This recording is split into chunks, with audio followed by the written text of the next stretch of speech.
What is up, all you beautiful people out there? So, I'm going to be honest, I have no idea what I'm doing with this little podcast thingy I'm doing right now. I'm not even sure if I want to call it a podcast, but I thought it'd be a neat idea just to talk about some trending topics, maybe like every other week or so. Uh, it's not going to be like a weekly thing. Basically, it's going to be whatever I feel like talking about. And please do not ask me to talk about politics because I'm not into politics, and that would require extensive research if you ask me to talk about Donald Trump or whoever.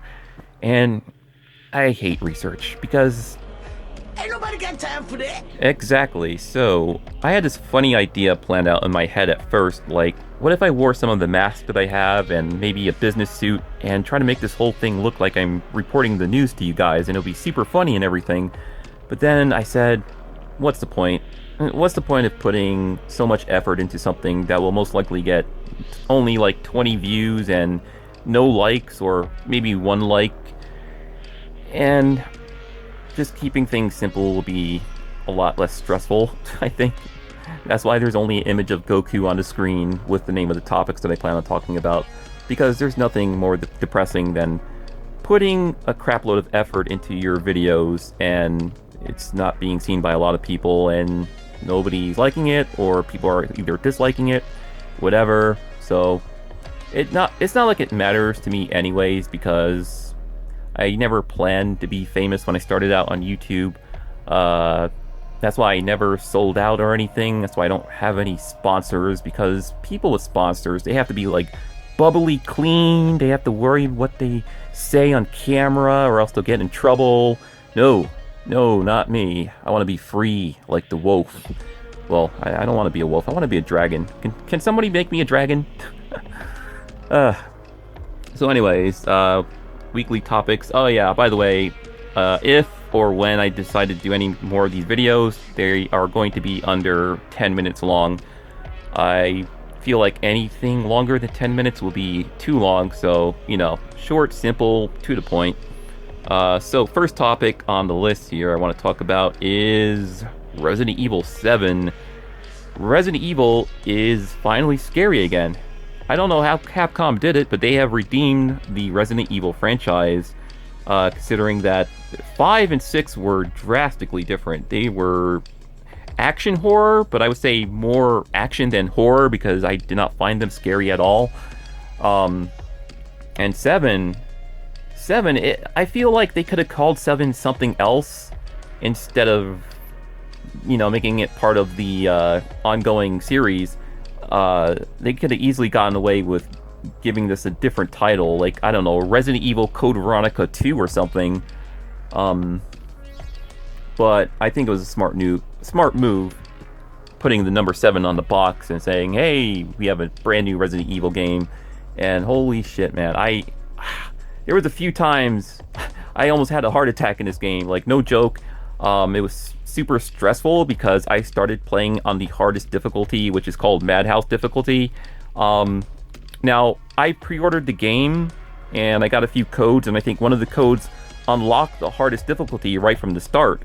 So, I was playing it on Madhouse difficulty from the start, and I was wondering why other people on my friend list weren't. I was like, did other people on my friend list pre-order this game or not? Because I've seen quite a few people playing this on easy and normal, and trust me, it is way more intense on the hardest difficulty. So if you are able to play on Madhouse difficulty from the start, please do so. Do yourself a favor and play on the hardest difficulty, because the game becomes extremely tense. You have to manage your inventory items a lot differently than you would do on normal or easy.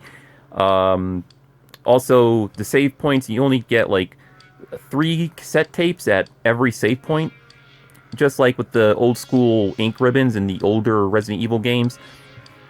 And on easy and normal, you can pretty much save anytime you want. But on Madhouse difficulty, you have to be careful how many times you save, because there's no checkpoints either. You have to restart all the way back from that save point. However, there were some boss battles that I encountered that restarted me at the beginning of that particular boss battle, so there are some checkpoints still, but I think it's for certain encounters in the game, not for everything. And holy shit, I mean, there were so many times I ran out of ammo on all my weapons on the hardest difficulty because just about almost every enemy are bullet sponges. Now, yeah, much like other Resident Evil titles, enemies have like a sweet spot on their bodies. For example, you shoot at an enemy's head long enough with a normal handgun, of course, his head is gonna explode and it'll die instantly. But there were a few times where the enemy's head did not explode, and the enemy just kept walking towards me, and I was like, oh shit, what am I gonna do? What am I gonna do? Ah! It is so damn frightening, and the moments in that game just, oh man, my heart was beating so fast. I do believe I died around 130 times on my first playthrough since I played on the hardest difficulty setting. But yeah, it's scary again, guys. If you love scary games, especially first-person view scary games, check out Resident Evil 7. They've done a fantastic job with the 7th game, and I'm happy. I'm happy they made it scary again. I was wondering when they were going to do that. Now, yeah, they did a little bit of that with Resident Evil Revelations 1 and 2, but they played mostly like, 5 and 6 with the gameplay I'm talking about. But yeah, check out Resident Evil Cell. What the hell is Resident Evil Cell? They could have called it Resident Evil Cell. The Cell. I'm a genius. Anyways, expect a lot of mistakes like that in videos. I do, because I always make mistakes when I'm like talking and making words and speaking sentences. Yeah. Alright, moving on. Let's see. Taco Bell has a new item out. It's called the Naked Chicken Chalupa. I'm going to repeat that. Naked Chicken Chalupa. They could have easily called it Crispy Chicken Chalupa and got away with that because it sounds a lot better than saying naked, but whatever. It's basically a chicken that's being used as a shell for the regular stuff that you would find in a taco. So the chicken is shaped like a shell, but they put like tomatoes, cheese, and guacamole in it, and chicken is also spicy a little bit. And I have to say, it's not bad. It's not bad. If I would have to rate it out of 5, I would give it a 4 out of 5. It's not going to win any awards, but it's okay. Would I order it again? Sure, why not? So I'm running out of time here. I said I was going to try to keep these under 10 minutes long, and I'll try to cover the last 2 topics very briefly. So if you are a avid Overwatch player, check out the new event they have going on. It's for the Chinese New Year, and they have some new skins, new emotes, new sprays that you can unlock for each of the characters, and it's a lot of fun. They also have a new game mode, which is Capture the Rooster or Capture the Chicken, which is pretty much Capture the Flag, where each team has a flag and you have to try to capture the flag from the enemy side and bring it to your side.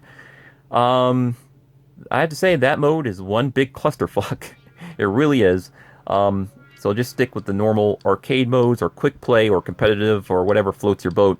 But yeah, some of the new skins they have do look pretty sweet. I only locked the one skin for Mercy so far because I keep getting dank boxes. They always give me dank boxes, damn it. Alright, so finally, last topic I want to talk about here is the Injustice 2 beta. It's finally out. If you go to their official website, you can sign up for a beta code and they will send you one. I have played it quite a bit over the weekend, and I must say it is fun. Really fun, even though I don't know how to play it because there's no practice mode in the beta. There's only online versus mode against random players, or customized mode where you can customize each character looks from the beta from stuff that you unlock in online matches. And it doesn't matter if you win or lose, you still unlock quite a bit of stuff for the 4 playable characters that they have in the beta right now. And those 4 characters are Atrocitus, who is one of my personal favorites in the beta right now, Batman, Superman, and Supergirl. So if you are lucky enough to get a beta code, please check out Injustice 2, especially if you are a fan of the first game. I really wish there was a practice mode, because I have no idea what the hell I'm doing in online. Ugh. Like, I mainly stick with Atrocitus because I find that he's, like, mostly the easiest to kind of handle for me, that is, but I really want to know how to use Batman and Superman and Supergirl, so I need some damn practice. Alright, anyways, I'm Omega Primus. Thanks for listening to this little, podcast audio thingy that I felt like doing because I was bored, pretty much. Alright, I will see you guys in the next video, whenever that may be.